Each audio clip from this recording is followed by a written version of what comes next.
Hello, I'm Keith Webb, Director of the Temora Aviation Museum's Unsung Heroes project. Tony Gaze was born in Melbourne in 1920 and by the late 1930s was at university in Cambridge in England.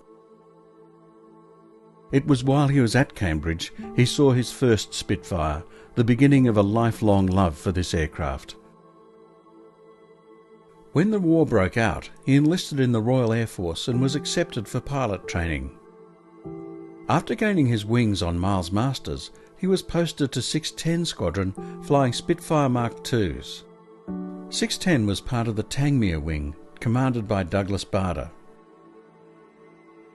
In June 1941, he opened his score by shooting down a Messerschmitt 109E, and over the next month was successful on several occasions, earning the first of his 3 DFCs. A keen sportsman, Tony said he viewed the enemy as the players on the other team.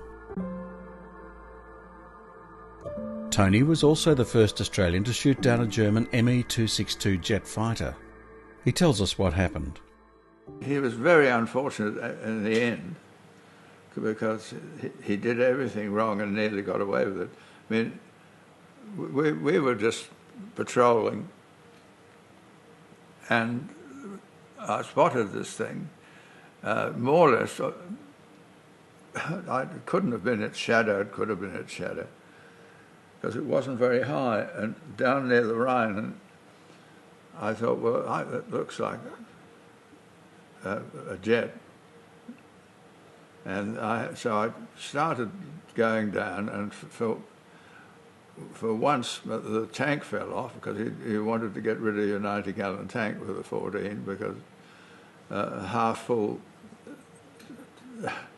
jettison tank with 40 gallons in it, a lot of air would have been a nasty thing to be hit by, and it came off, and of course it gave you more speed.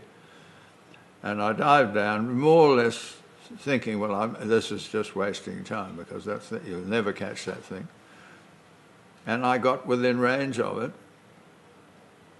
to my surprise.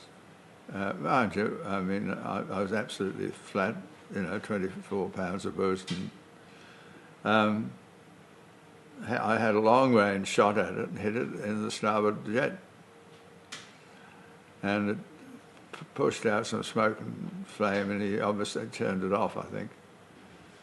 And he went and climbed. And if he put his nose down, we wouldn't have seen where he went. And he climbed, and I very, very slowly caught him up. And then I started losing, and I hadn't been looking where I was going, I was just looking at this airplane, and I'd gone in to change over gear on the supercharger, and because we used to fly around in medium speed because it was so unpleasant with the thing jumping into. When you were on 24 pounds, there was a shudder and bang when you suddenly got it. And so I'd changed manually into high-speed supercharger and caught him up again and overshot him. And the rest of the squadron arrived then, and he was gone. And what did he do? I mean, any time he could, if he put on that climb to 20,000 feet from, 5,000 I think we started, he could have dived away and left us. He then could have bailed out, no trouble at all. No, he chucked it into a whole lot of, I don't know, what fancy, I mean, stalled manoeuvres, I mean, half a spin, and I thought, well, their wings will come off or something, or he has died and the aircraft just run out of puff. But number 2 didn't believe it and followed him down, and he pulled out down low, so number 2 blew him to pieces because he was 50 yards behind him. And so I got a half, but why he didn't. I mean, maybe he was badly wounded, I don't know, but why the heck he didn't dive instead of climb? Because we found with the Meteor, when we were doing our practices with Mustangs, we'd leave a Mustang on one engine in a dive, and he most certainly would have left us with one good engine in a dive.